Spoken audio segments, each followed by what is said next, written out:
Hi friends, మనం ఈరోజు summer కదా, అయితే మామిడికాయల పచ్చడి చాలా ఫేమస్. మనం సమ్మర్లో కంపల్సరీగా ప్రతి ఇండియన్ ఇంట్లో కూడా మామిడికాయ పచ్చడి చేసుకుంటాం.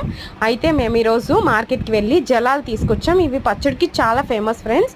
మీరు కూడా ఇవే ట్రై చేయండి. నెక్స్ట్ వన్, వీటిల్లో ఆయిల్ బాగా వేసుకోండి. ఫస్ట్ మేము 2 kgs మామిడికాయ ముక్కలు తీసుకున్నాము. దానికి తగ్గట్టు నేను కొలతలు చెప్తున్నాను, మీరు పాజ్ చేసుకొని కొలతల ప్రకారం వేసుకోండి. అయితే ఫస్ట్ మనం ఈ 2 kgsకి మామిడికాయలకి ఆయిల్ ఫస్ట్ వేసుకోండి. తర్వాత ఒక 20 వరకు చిన్నులపాయలు వేసుకోండి. నెక్స్ట్ మనం వేసుకోవాల్సింది ఏంటంటే ఆవపిండి కొంచెం ఎక్కువ వేసుకోవాలి, గుజ్జు అదే వస్తుంది ఫ్రెండ్స్ మెయిన్. హాయ్ ఫ్రెండ్స్, ఈరోజు మనం సమ్మర్లో పచ్చి మామిడికాయలు పచ్చడి ఎలా చేసుకోవాలో నేర్చుకుందాం. అయితే దీనికి కావాల్సింది, మార్కెట్లో మనకి పచ్చి మామిడికాయలు జలాలు అవైలబుల్ ఉంటాయి ఫ్రెండ్స్. పచ్చడికి అయితే ఇవి ట్రై చేయండి. వీటిని ముందు ముక్కలుగా కట్ చేసి ఆయిల్ వేసుకోవాలి. తర్వాత పచ్చడికి తగ్గట్టుగా చిన్నులపాయలు ఒక 20 వరకు తీసుకోండి. ఫస్ట్ మనం